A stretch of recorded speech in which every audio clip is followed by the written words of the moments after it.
go, Brandon. Well, friends, it never seems to stop with these people. The politicians in Washington, D.C., and across the country, obviously, even in the state houses, always seem to put themselves up on different pedestals. Now, realizing that people at the state level make peanuts in politics, their ultimate goal is to get into Washington, D.C., where they can get turned into millionaires. Why does all this matter? Democrat Representative Donald Byer of Virginia, a member of the tax-writing House Ways and Means panel, wants to impose a 1,000% excise tax on what he calls assault weapons. These same things never apply or affect these people making these laws.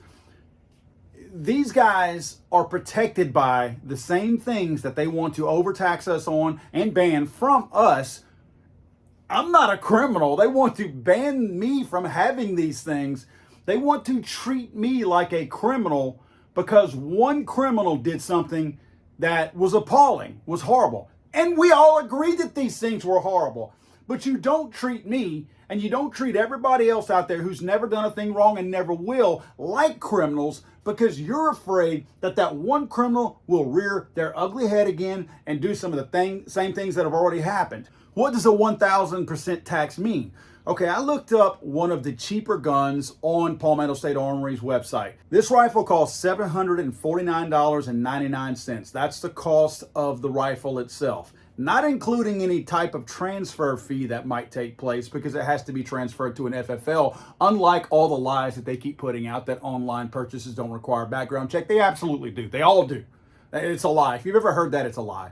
Tell them I said so. If you just add the tax, which would be $7,499.90 on top of the cost of the firearm, in the end, you're going to pay a total price of $8,249.89.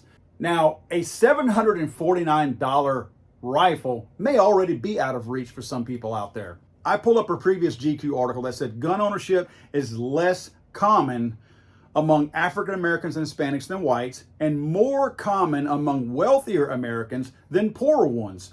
The financial and bureaucratic barriers to gun ownership, explained one California police officer, tend to disadvantage the same people who would supposedly be most empowered by the availability of tools of self-defense. People don't live in dangerous neighborhoods by choice. They often can't afford to live anywhere else.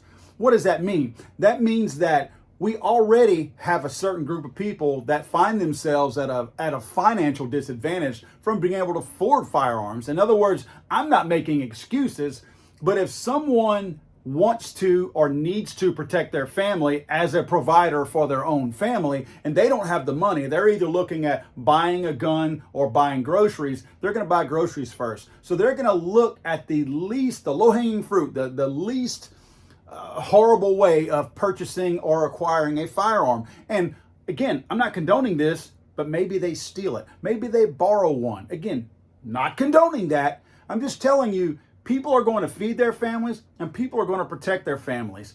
If you levy this kind of tax onto the middle and lower class, which that lower class is growing by leaps and bounds right now with the rate of inflation and everything else happening under this current administration, you are going to force people to make a decision one way or another to protect their families. You are going to see thefts of firearms skyrocket. Now, that's probably what they want. There's no probably about it. These people want to force honest Americans into criminals. They want to make them into that because what easier way to control them? You put them in jail.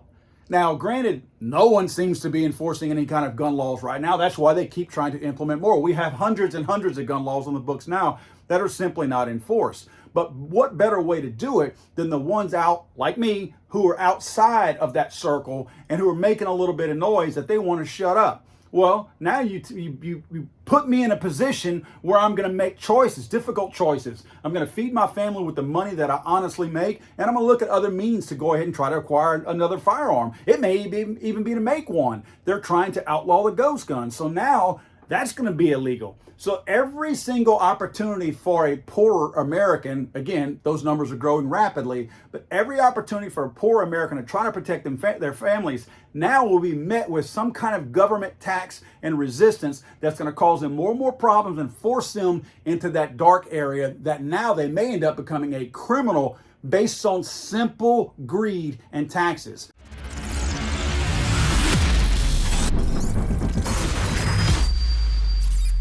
Let's go, Brandon.